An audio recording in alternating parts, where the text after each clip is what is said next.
मैं Sunil Sharma your English teacher your heartly welcome दोस्तों in Vivekananda online classes.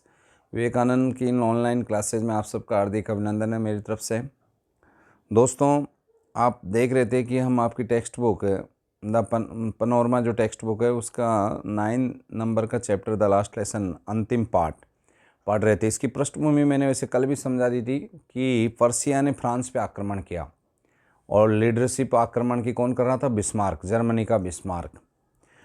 France पे Germany Persia का अधिकार हो गया। वहाँ के दो महत्वपूर्ण ज़िले अल्सेस और लॉरेन पे अब जर्मनी ने पर्सिया ने अपनी संस्कृति थोप दी, अपनी शिक्षा थोप दी।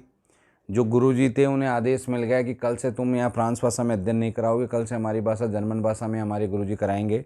विजित राष्ट्र हमेशा हारे राष्ट्रों पे अपनी संस्कृति, अपनी कार्य पद्धतियाँ थोप देती है। जैसे अपने ऊपर भी अंग्रेजी शिक्षा थोपी गई लॉर्ड मैकाले की 1835 की अंग्रेजी पद्धति अपने ऊपर थोपी गई।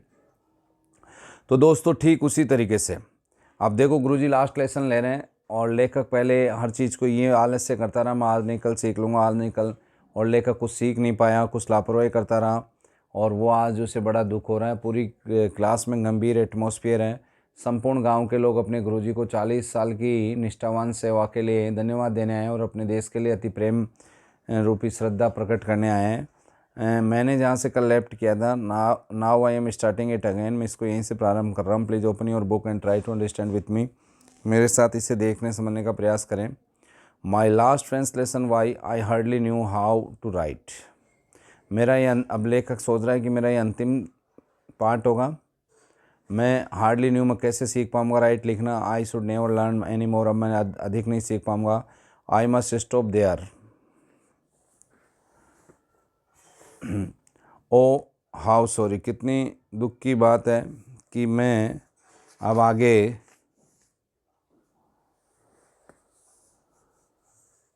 कभी नहीं सीख पाऊँगा। हाउ हो सॉरी, मुझे यहीं रुक जाना चाहिए। हाय, मैं अपने पार्ट याद न करके how I sorry I was for not learning my lesson. मैंने अपने पार्ट नहीं याद करके बल्कि फॉर सीकिंग बर्ड्स एग्स, मैं पक्षियों के अंडे ढूंढने निकल जाता था। कितनी बड़ी त्रुटियां की मैंने। अब सोच रहा है सब बैठा बैठा। और गोइंग स्लाइडिंग ऑन द सार, और सार यानी बर्फ़ पर फिसलने के लिए मैं निकल जाता था। My books that had seemed such a nonsense a while ago so heavy to carry. अर्थात पाठ ने याद करके लेखक पहले सब क्रियाएं करता था। वो पक्षियों के अंडे ढूंढता था, सार पे फिसलता था। मेरी पुस्तकें, लेखक सोच रहा है, जो थोड़ी देर पहले ले जाने में मुझे बड़ी भारी और समस्या लगा करती थी। माई ग्रामर, मेरी व्याकरण की पुस्तक। माई हिस्ट्री ऑफ द सन्स, में संतों का इतिहास, मेरी ये पुस्तक अब वर ओल्ड फ्रेंड्स नाउ, अब मुझे प्रतीत हो रही है मानो कि मेरे पुराने मित्रों। That I couldn't give up, अब मैं इन्हें त्यागना नहीं चाहता था, छोड़ना नहीं चाहता था। And M M L today idea that he was a going away, और एम एम एल के बारे में ये इस विचार ने कि वो जा रहे हैं अब 40 साल बाद स्कूल छोड़ के। 40 साल से वहीं पढ़ा रहे थे। That I should never see him again made me forget all about his the ruler and how cranky he was. अब मैं ये सोच रहा था कि मैं अब उनसे आगे कभी अगेन दोबारा नहीं मिल पाऊँगा। मैं उनके तुनक मिजाज को, गुस्से वाले रोबेले स्वभाव को, डंडे के बारे में भी सब कुछ भूल रहा था। Poor man, it was in honour of this last lesson that he had put on his fine Sunday clothes, and now I understand why the old man of the village was sitting there in the back of the room. बेचारे गुरुजी इस अंतिम पाठ के सम्मान में अपने नए सुंदर कपड़े पहने थे और गांव के समस्त बुजुर्ग लोग आज कक्षा में आके पीछे बैठे थे। It was because they were sorry, इसलिए कि उन्हें भी दुख था सबको। That they had not gone to school more, दुख किस चीज़ का कि उनका स्कूल अब ज़्यादा नहीं चल पाएगा इस भाषा में। School more, it was their way of a thinking और master for his 40 years of faithful service and showing their respect for the country. That was there no more. वे अध्यापक की अपने गुरुजी की 40 साल पूर्ण निष्ठावान सेवाओं के लिए धन्यवाद देने आए थे और अपने देश के लिए सम्मान प्रदर्शित करने का उनका एक तरीका था, इसलिए वो आज विद्यालय में एकत्रित हुए थे। संपूर्ण फ्रांस के लोग जो ज़िले से वहाँ आसपास से उस स्कूल से रिलेटेड थे, स्कूल से गांव के लोग थे जो। While I was thinking of all this, जब मैं ये सोच रहा था, मेरे विचार चल रहे थे, जब मेरे मन में ये सब कुछ चल रहा था, I heard my name called, तभी अचानक मैंने अपना नाम सुना। It my turn to recite, अब मेरी बारी थी ये जो पार्टिसिपल्स हैं उनको बताने की। What would I not have given to be able to say the dreadful rule of the for the participle all through very loud and clear and without one mistake. अब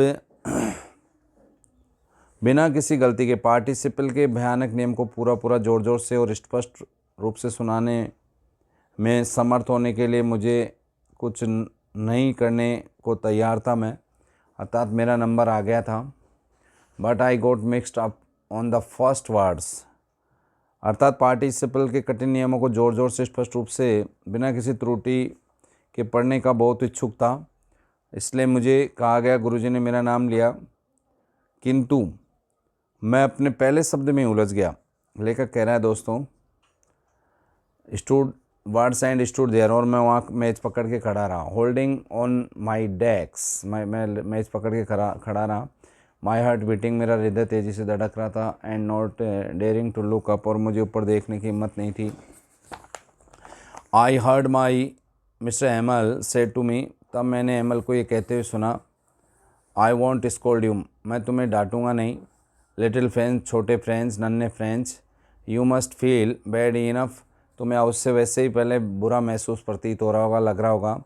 सी हाउ इट इज, कि ये देखो कैसा ये सब कुछ हो गया। Every day we have said to ourselves, हर रोज़ अपन ये कहते रहते हैं बा अरे, I have plenty of time, कि मेरे पास पर्याप्त समय। I shall learn it tomorrow, हर चीज़ को अपन अगले दिन पे टालते रहते हैं। अपने व्यवहारिक जीवन में भी दोस्तों ये होता है, और हमेशा तुम ये सोचते रहे मैं इसे कल सीख लूँगा। And now you see where we have come out, और देखो आज अपन कहाँ आगे। हाँ, that's the great trouble with Alsace she puts off the learning till tomorrow. अब विशेष बात यह है दोस्तों कि हाई अल्सेस के लोगों के साथ ये बड़ी परेशानी है कि वह सीखने के लिए कल को टाल देते हैं हर चीज़ को। Now those the fellows out there will be have the right to say you, अब बाहर के लोगों के पास आपसे कहने का अधिकार होगा। हाउ इज इट, ऐसा कैसे है। यू प्रिटेंडेड टू बी फ्रेंसेस, तुम फ्रांसी होने का नाटक भी करते हो। And yet you can nether speak nor right your own language, और फिर भी तुम न तो अपनी भाषा लिख सकते हो नहीं बोल सकते हो। But you are not the worst for little Franz, we are all a great deal to reproach ourselves with, किंतु नन्हे फ्रेंड्स तुम्हें सबसे बुरे नहीं हो। हम सब के पास स्वयं के दोष या अपने आप को दिखाने के लिए पर्याप्त कारण है। Your parents not anxious enough to have you claim have you learn, तुम्हारे माता पिता नहीं चाहते थे कि तुम बहुत अधिक सीखो। They perform to put you to work on a farm और द मिल्स, वो चाहते थे तुम या तो किसी फार्म में या मिल्क में जाके काम करो, मिल में, ताकि उनके पास और पैसा है। So as have a little more money and I have been be to blame also, मैं भी तुम्हें मैं भी दोषी हूँ।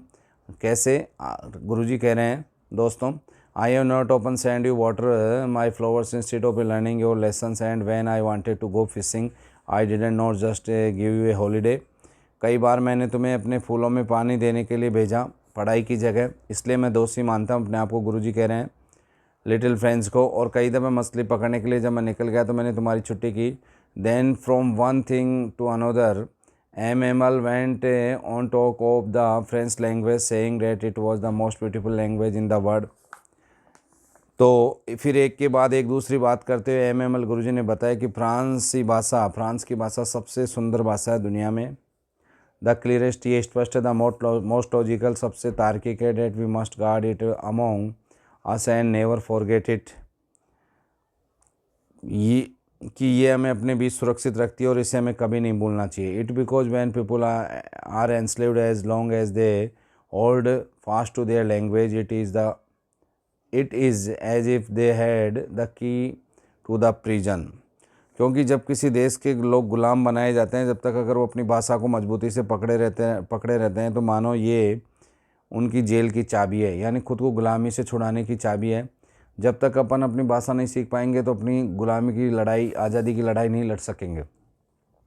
Then he open a grammar read us our lesson, फिर उन्होंने व्याकरण खोली, हमें हमारा पाठ पढ़ाया। आई वॉज एमेज्ड, मुझे आश्चर्य था, to see how well be I understood it, कि मैं आसानी से व्याकरण समझ पा रहा था। All he said seem to say so easy, आज मुझे सब कुछ अच्छा लग रहा था, आसान लग रहा था पढ़ना। वो तो रुचि के ऊपर ही था। अब से पहले फ्रेंड्स ने कभी रुचि नहीं ली दोस्तों, तो समझ में नहीं आ रहा था। So easy I think to date I have never listen to so carefully, आज खुद वो सोच रहा है कि मैंने अब से पहले कभी ध्यान से सुना ही नहीं। यही रहता है, हर चीज़ को समझ के अपन दूर भागते हैं, जबकि उसके पास जाओ आने लग जाती है दोस्तों, रुचि लो तो। And that he had never be explain everything with so much patience, I seem almost as if the poor man and wanted to give us all knew before going away. आज मैं धैर्यपूर्वक तरीके से, मैंने कभी इतने ध्यान से सुना ही नहीं, हर चीज़ इतने अधिक धैर्यपूर्वक तरीके से कभी स्पष्ट नहीं किया गया था जैसे आज मुझे लग रहा था। ऐसा लग रहा था and to put it all in to our heads at one stroke, कि हमारे गुरुजी जाने से पहले वो जितना जो कुछ जानते थे वो सारी जानकारी हमको एक साथ हमारे मस्तिष्क में उड़ेल देना चाहते थे। दोस्तों यहाँ मैं इस ऑडियो लेक्चर को कंप्लीट कर रहा हूँ, जो कुछ बच रहा है अपन अगले नेक्स्ट ऑडियो लेक्चर में कंप्लीट कर लेंगे चैप्टर को। Please listen this audio again and try to it with word meaning. Okay, best of